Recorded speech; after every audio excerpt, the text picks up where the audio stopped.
Kota New York, Amerika Serikat mengumumkan keadaan darurat setelah badai yang kuat menyebabkan banjir bandang. Banjir merendam sejumlah sistem kereta api bawah tanah dan jalan raya, sementara setidaknya satu terminal di Bandara LaGuardia ditutup pada hari Jumat waktu setempat. Terminal A di Bandara LaGuardia ditutup karena banjir, kata pihak berwenang. Penumpang disarankan untuk memeriksa maskapai penerbangan mereka sebelum melakukan perjalanan. Ramalan cuaca menyebut curah hujan mencapai 20 cm di beberapa bagian kota, dan beberapa jam lagi diperkirakan akan terjadi pada malam. Ini adalah badai yang berbahaya dan mengancam jiwa, kata Gubernur Kathy Hochul. Saya mengumumkan keadaan darurat di seluruh kota New York, Long Island, dan lembah Hudson karena curah hujan ekstrim yang kita lihat di seluruh wilayah, kata Gubernur Hochul di X, yang sebelumnya dikenal sebagai Twitter, seperti dikutip dari BBC. Dia mendesak masyarakat untuk mengambil langkah-langkah untuk tetap dalam kondisi aman. Jangan pernah mencoba melakukan perjalanan di jalan yang banjir, ia memperingatkan.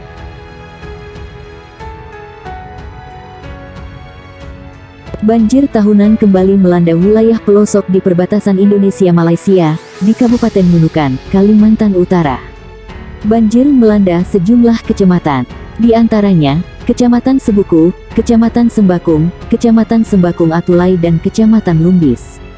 Dari sejumlah video amatir yang diunggah warga Nunukan di media sosial, tampak arus banjir cukup besar.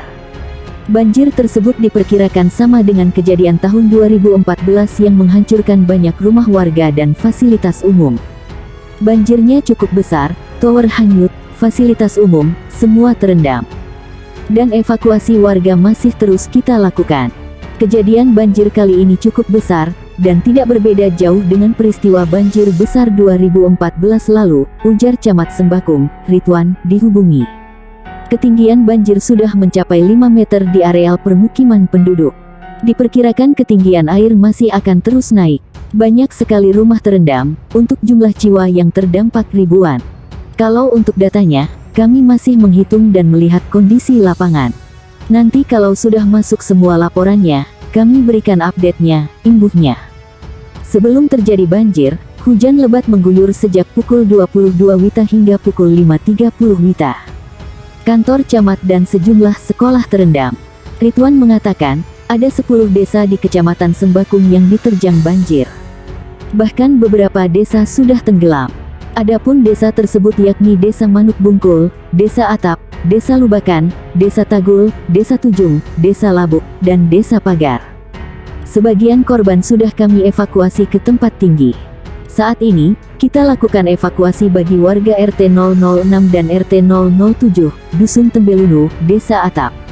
Ada 112 kakak di 2 RT tersebut, imbuhnya. Ridwan meminta masyarakat agar waspada karena wilayah Malaysia masih terjadi hujan lebat. Dikhawatirkan, ketinggian banjir masih akan terus naik. Warga juga diminta mengungsi sementara di tenda yang disediakan pemerintah di areal perbukitan. Warga juga bisa mengungsi ke rumah keluarga yang berada di wilayah dataran tinggi. Masjid, perkantoran, sekolah, semua terendam. Aktivitas lumpuh total di Sembakung.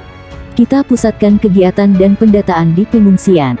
Kita ingatkan hari ini banjir kiriman belum tuntas, masih akan ada lagi kiriman dari Malaysia, karena masih terjadi hujan deras di sana, tegasnya. Untuk diketahui, banjir rutin terjadi setiap tahun. Diduga banjir tersebut kiriman dari Malaysia. Banjir berasal dari Sungai Talangkai di Sepulut Sabah, Malaysia, yang kemudian mengalir ke Sungai Pampangon, berlanjut ke Sungai Lagongon ke Pagalungan, masih wilayah Malaysia. Dari Pagalungan, aliran sungai kemudian memasuki wilayah Indonesia melalui Sungai Labang, Sungai Pensiangan dan Sungai Sembakung.